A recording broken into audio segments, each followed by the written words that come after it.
New Life Church had become a ministry that God seemed to have blessed with influence when everything went terribly wrong. It sent shockwaves through us. There has been some admission of indiscretion. Everyone wanted to know what had happened. How could this have gone so wrong? What will you do now? We did the only thing we knew to do. We persevered. We prayed. We worshiped. We trusted in something bigger than ourselves. We followed God.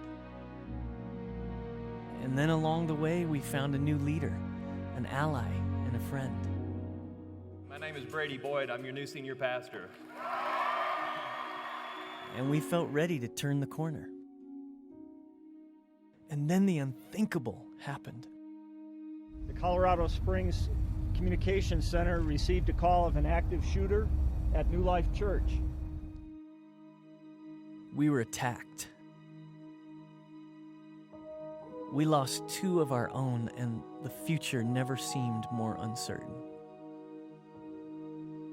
When the shooting happened, I was just convinced that we were done. You know, our church was just climbing out of this disaster season. I mean, one of the biggest disaster that our church has seen in the history of our church, and then the shooting happens. And I was just convinced, my faith was at an all-time low, and I just felt like we would not recover from this one. It wasn't until after the shooting that the song really became the anthem of our church. Maybe the greatest worship experience I've ever had in my life was 3 days after the shooting. The Wednesday night after the shooting, just a few days after it, we had this family meeting where we did Overcome. We sang Overcome at the end of the night. I will never forget the experience of singing that song with thousands of other believers. I've never had a worship experience like it.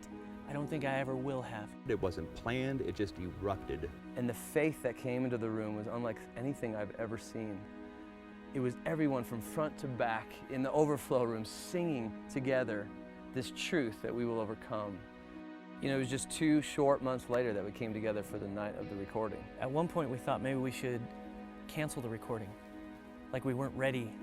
And it was astounding, again, what had happened. The church came out in force. As I walked out on stage and I saw thousands of people ready, prepared, full of the life and the Spirit of God, it was an overwhelming spectacle. And at that moment, that guitar riff comes in and the entire crowd just erupts. We were undone. I mean, I was crying, you know. I look back at Jared on drums who's crying. Ross is emotional singing. It was just a phenomenal experience to see that we were living in the truth of God. We were living in the promise of God that He will pull us through. He will never leave us. He will never forsake us. It was a group of people that had decided that they weren't going to be defeated, that they were going to survive, that the family was going to be strong together. And by the blood of the Lamb and the word of our testimony, we were going to overcome.